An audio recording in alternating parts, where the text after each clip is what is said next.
Welcome back, everybody. It's Joseph here for Zenny62. This is part 2 of my video vlog concerning Richard Sherman. Now, I want to again reiterate, these are just my opinions based upon some of the things that I've read and some of the factual accounts based upon the 911 call. Now, prior to me doing this video, I came across a retweet from Richard Sherman, which I was unaware of when I first made my first video, which actually sheds light on the fact that I was already thinking about CTE.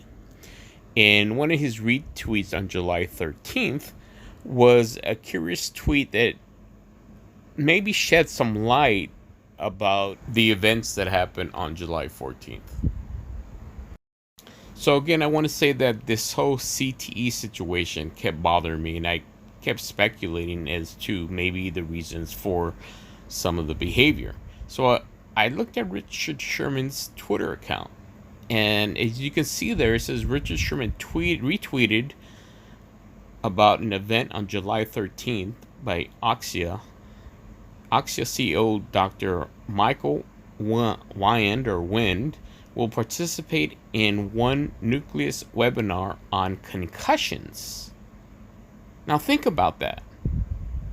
On concussions. And what is the cause of CTE? Concussions. So if you further read on the retweet, it says prevention versus cure. If you can't remove all risks, can you at least treat the outcome?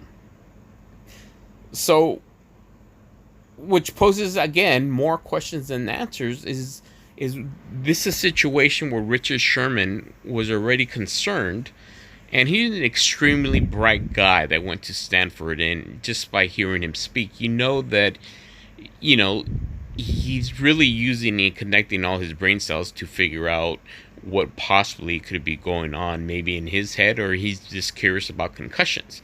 Now again, this is pure speculation on my part, but as a Richard Sherman fan, I'm looking for answers. But it shouldn't be looked over that on July 13th he retweeted something with regards to concussions, and further reading the prevention versus cure and whether or not it can be treated. And I just can't believe that, this was retweeted the day before the actual event occurred where he was arrested. Tragically, we know of Junior Seau's death, which was caused by CTE and his reckless behavior prior to his suicide.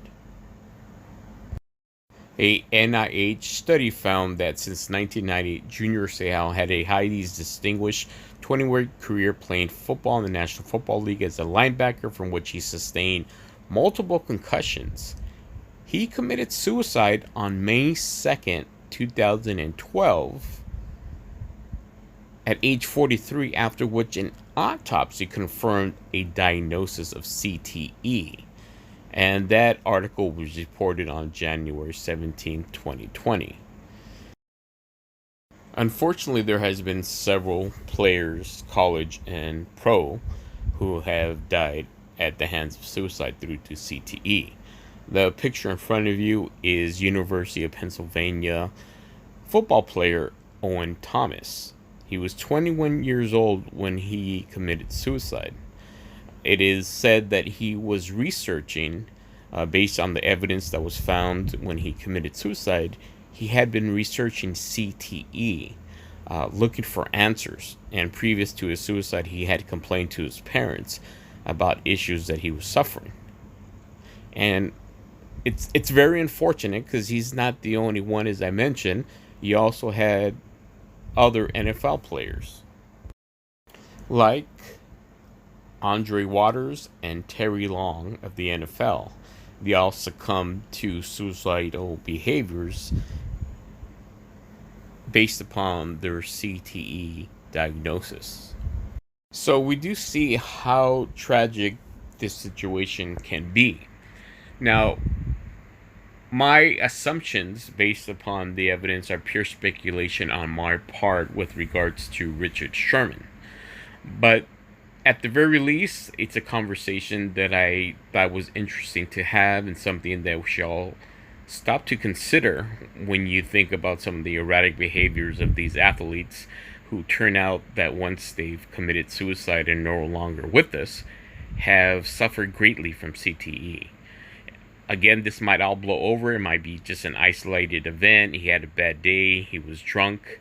Uh, because according to them, he had been drinking severely that night that he got into an accident and burglarized and went into somewhat of a rage. According to other reports, he had to be subdued by a canine dog because he ended up fighting with the police officers who were trying to subdue him. So, again, let's hope it's just an isolated case. Let's hope and, again, wish the best for Richard Sherman.